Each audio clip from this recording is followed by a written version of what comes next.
안녕하세요. 결혼한 지 3년 만에 이혼을 결심한 30대 여성입니다. 사람마다 외모도 성격도 전부 제 각각이라지만 그래도 저는 제 자신이 유별나다고 생각해 본 적은 없어요. 대단한 구석도 없지만 그렇다고 모난 구석도 없다고 믿고요. 그런데 어머님과 부딪힐 때마다 어머님은 제가 이상한 거랍니다. 사고방식이 글렀다나요. 저도 남편만큼 배울 만큼 배웠고 남들처럼 멀쩡히 사회생활 잘만 하고 있는데 말해요. 그래서 내리게 된 제 결론은 그냥 저는 이 집이랑 안 맞는다였지요. 그리고 절이 싫으면 중이 떠나야지 어쩌겠어요? 그래서 이혼을 결심했습니다. 남편하고는 아는 선배의 소개로 만났고 소개받았을 당시 제 나이 30, 남편 나이 32이었어요. 선배는 부담 없이 만나보라고 했지만 남편이나 저나 둘 다 적은 나이가 아니었다 보니 솔직히 부담스러웠던 것도 사실이고요. 하지만 선배하고는 여러 가지로 얽혀있는 상황이다 보니 자리 자체를 거절할 상황도 못 되었네요. 아무튼 그리고 말이 나왔으니 말이지만 소개팅을 받던 시기 저는 결혼과 비혼의 갈림길에서 고민이 많았어요. 사실 친정부모님 두 분의 사이는 좋았지만 하루아침에 친할머니께서 이제 같이 살아야겠다며 저희 집으로 들어오셨고 그래서 졸지에 친정어머니가 10년 넘게 다니시던 직장을 관두시는 걸 보고는 여러 가지로 충격이 컸었거든요.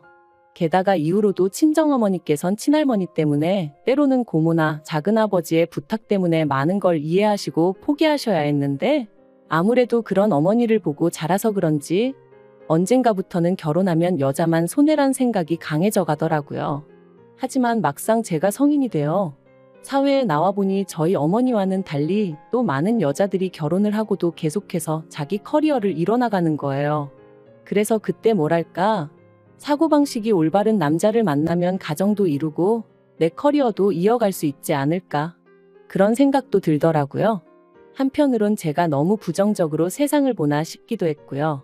아무튼 그렇게 생각이 복잡하던 시기에 소개받은 게 남편이었네요.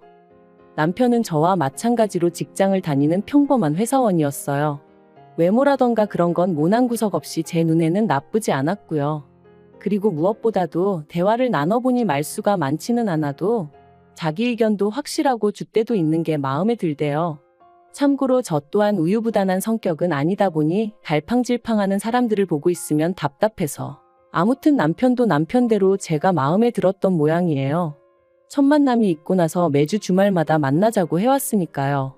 그리고 그렇게 저희는 대략 2달간의 탐색전 끝에 연애를 시작했습니다. 연애한 지 1년 만에 결혼까지 약속하게 되었고요.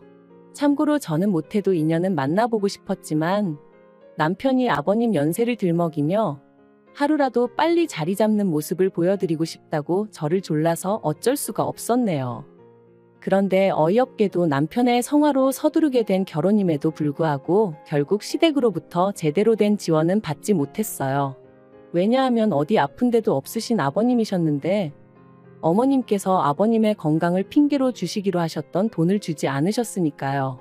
그리고 말이 나왔으니 말이지만 어머님이 되시는 이유가 그럴듯하게 들리기라도 했으면 저나 저희 친정부모님도 속은 상했겠지만 그 정도로 실망하진 않았을 거예요.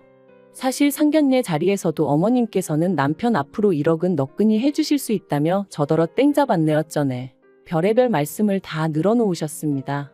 평생 여자라곤 모르고 가족하고 일밖에 모르던 아들이라며 요새 이런 남자가 어딨냐 그런데 재력까지 있으니 얼마나 대단하냐며 제가 운이 억수로 좋다 하셨지요.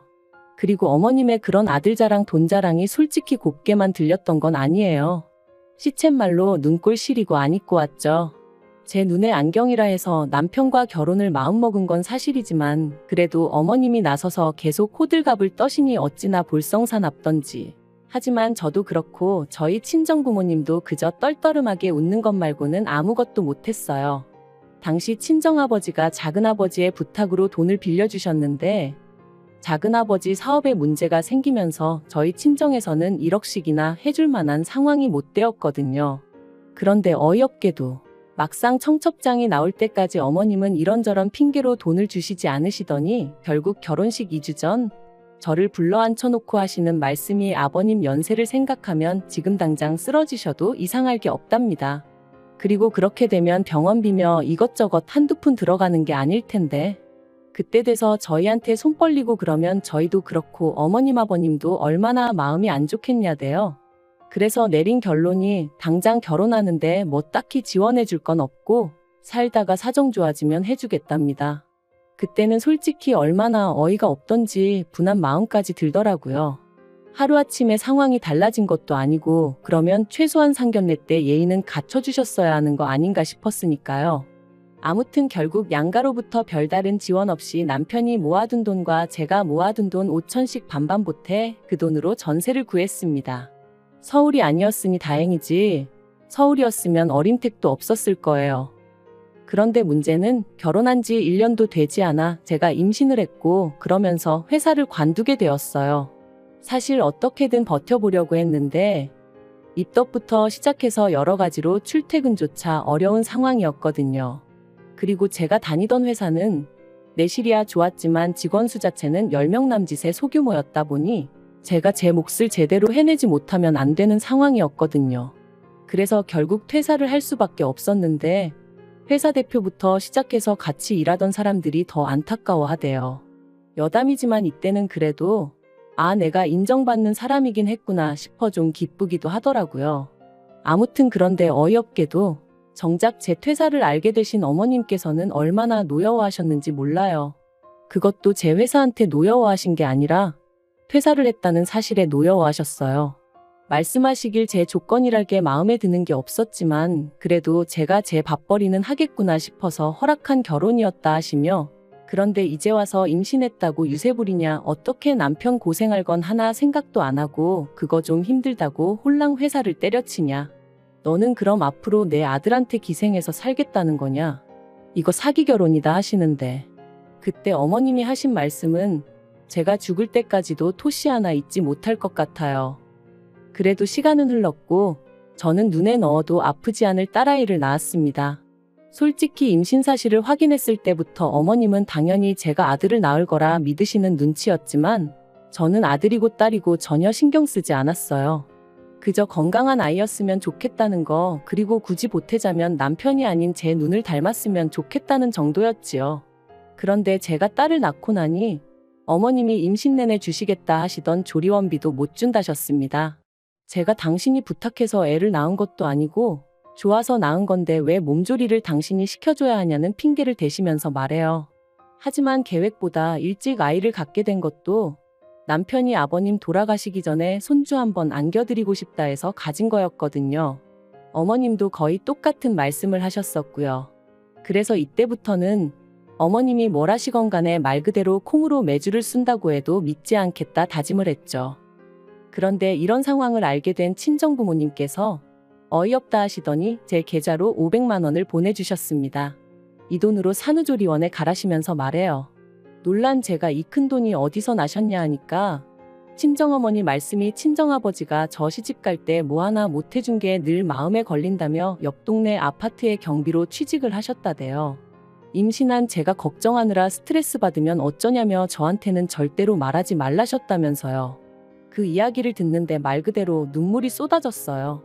돌이켜 생각해보면 남편하고 죽고 못 살 만큼 사랑한 것도 아닌데 이런 대접받고 살자고 친정부모님 가슴에 상처내가며 결혼을 했나 싶어가지고요. 하지만 지난날 후회한다고 뭐가 달라지는 것도 아니고 그냥 그렇게 한 10분을 꺽꺽 울어대며 전화기만 붙들고 있었던 것 같아요. 그런데 황당한 건 친정부모님한테 500을 받았다는 사실을 알고서는 남편이 했던 말이었습니다. 그렇지 않아도 자기도 너무 속상해서 산후조리원비로 어머님하고 크게 다퉜다며 어머님도 미안해하고 계신다더니 한다는 말이 어머님한테 한 번 기회를 드린다 생각하고 산후조리를 어머님한테 해달라고 하면 어떻겠냐대요. 그래서 제가 제정신이냐니까 산후조리를 꼭 집안인 다른 장소에 가서 해야 할 필요는 없지 않냐는 거예요. 그리고 덧붙이기를 대신 어머님한테는 산후조리를 도와주시는 거에 대한 감사한 마음으로 200만 원 정도만 드리면 서로 묵은 감정도 풀고 여러모로 좋지 않겠냐는데 아무리 애 아빠라지만 뭐 이런 인간이 다 있나 싶었죠. 그래서 말 그대로 남편한테 네가 사람이냐 그러고는 욕을 퍼부었어요. 산후조리원 일로 남편이고 시댁이고 정이 있는 대로 떨어졌고 이후로 남편과는 애 때문에 산다는 마음으로 살았습니다. 어머님은 저에게 사과 비슷한 말 한마디조차 하신 적도 없으셨고, 저를 볼 때마다 애 키우는 게 유세냐, 남들은 돈도 벌고 애도 키우고 다 하더라. 그리고 그럴 때면 저도 언젠가부터 그럼 어머님이 애 봐주실 거냐 따지고 들고, 솔직히 봐주신다고 해도 맡길 생각도 없었지만 봐줄 생각도 없으신 분이 애도 키우고 돈도 벌어오라 타박을 하시니 저도 못할 말이 없더라고요. 그리고 이런 대화가 오갈 때마다 남편은 제 편을 들어주지 않았어요. 저더러 너도 이제 엄마니까 어머님 마음을 좀 이해해드릴 수는 없냐, 그런 식이었죠. 어머님 입장에선 졸지에 외벌이를 하게 된 아들이 얼마나 안쓰러우면 그러시겠냐면서요. 저는 남편이란 사람 하나만 믿고 결혼한 건데, 그리고 제가 일을 안 하고 싶어서 안 하고 있던 것도 아닌데 남편이 계속해서 어머님을 이해하라고만 하니 얼마나 섭섭했는지 모릅니다. 그런데 사람이 죽으란 법은 없다고 그 무렵 생각지도 못한 연락을 한 통 받았어요. 그건 바로 전에 일하던 회사 대표로부터 온 전화였죠. 저더러 어떻게 지내는지 묻더니 혹시 이직했냐대요. 저는 씁쓸히 웃으며 아이 때문에 아직은 어디 다닐 형편이 못 된다 했습니다. 그랬더니 그러면 아이 문제만 해결되면 복직할 수 있는 건지 묻더라고요. 대표가 말하길 회사가 다른 회사에 흡수합병이 되었고 그로 인해 사내 어린이집도 이용할 수 있게 되었답니다. 그리고는 늘 성실하고 열심히 일하던 제가 하루아침에 임신 때문에 관둔 게 늘 마음에 걸렸다는 거예요. 그래서 사내 어린이집 얘기가 나오자마자 저한테 연락해봐야겠다는 생각뿐이었다면서, 참고로 대표 또한 애엄마였기에 제 마음을 헤아려 준 게 아닌가 싶어요. 아무튼 그렇게 저는 전 직장으로, 하지만 훨씬 더 좋은 연봉과 복지를 보장받고 복직하게 되었습니다. 그리고 그때부턴 매번 네가 빈대냐, 내 아들한테 빨대 꽂았냐, 어쩌냐 하며 막말을 퍼부으시던 어머님도 더는 아무 말도 못하시대요. 남편도 중간에서 제대로 제 편 한번 들어준 적이 없다 보니 말을 아끼는 듯 했고요. 저는 내친김에 남편에게 살림과 아이에게 들어가는 생활비를 제외하곤 전부 다 각자 관리하자 선포했어요.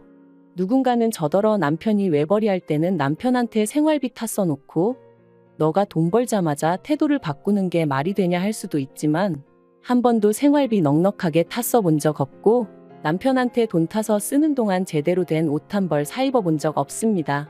대부분이 식비와 아이 육아에 들어갔기에 저는 떳떳했고, 그래서 각출해서 관리하잔 소리도 할 수 있었던 거예요. 그리고 그렇게 생활을 이어간 지 2년째 되던 해 친정어머니의 환갑이셨습니다. 애시당초 남편에게 별 기대도 없었기에 같이 뭘 해야겠다는 계획도 세우지 않았어요. 아니나 다를까 남편도 저한테 장모님 생신인데 뭐 할 거냐 그런 건 묻지도 않았고요. 하긴 자기 부모님 생신도 제가 말해주지 않으면 깜빡깜빡하는 사람이었으니 뭘 기대했다면 기대한 제가 이상한 거였죠. 아무튼 그래서 친정부모님과 여행 가기 일주일 전 남편에게 친정부모님 모시고 일본에 간다 했어요. 친정어머니가 밥이나 한 끼 먹으면 되지 무슨 여행이냐 하셨지만, 그래도 온천 여행이라도 한번 시켜드리고 싶은 게 자식된 제 마음이었거든요. 남편은 심드렁한 표정으로 알겠다 했고 잘 다녀오라 한마디 하대요. 말이라도 나도 같이 가야 되는 거 아니냐, 돈은 있냐 묻지도 않았고요. 기대가 없었다고 말은 하지만 왜인지 서운했던 게 사실이에요. 그런데 지난달 초였어요. 어머님이 연락을 해오셔서는 대뜸 친정부모만 부모냐면서 어떻게 네 부모만 데리고 여행을 다녀왔냐 소리를 지르시대요. 그래서 제가 그게 아니라 환갑이시라 겸사겸사 다녀왔다 했습니다. 그리고는 어머님이 혹시 걱정하실까봐 드리는 말씀인데, 어머님 아들 돈은 1원 한 푼 쓰지 않았다 했죠. 하지만 어머님께서는 그래도 그건 경우가 아니라며 화를 내셨고, 당신 환갑 때는 아무것도 못했다며 하소연을 하셨습니다. 황당한 건 어머님 환갑 때는 제가 이 집 며느리가 아니었는데 말이죠. 어머님은 저희 친정어머니보다 나이가 6살이나 많으셨거든요.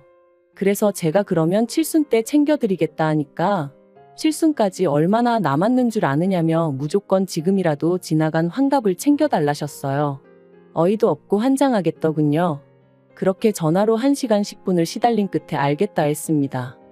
그런데 곰곰이 생각해보니까 제가 그걸 왜 해드려야 하나 싶더라고요.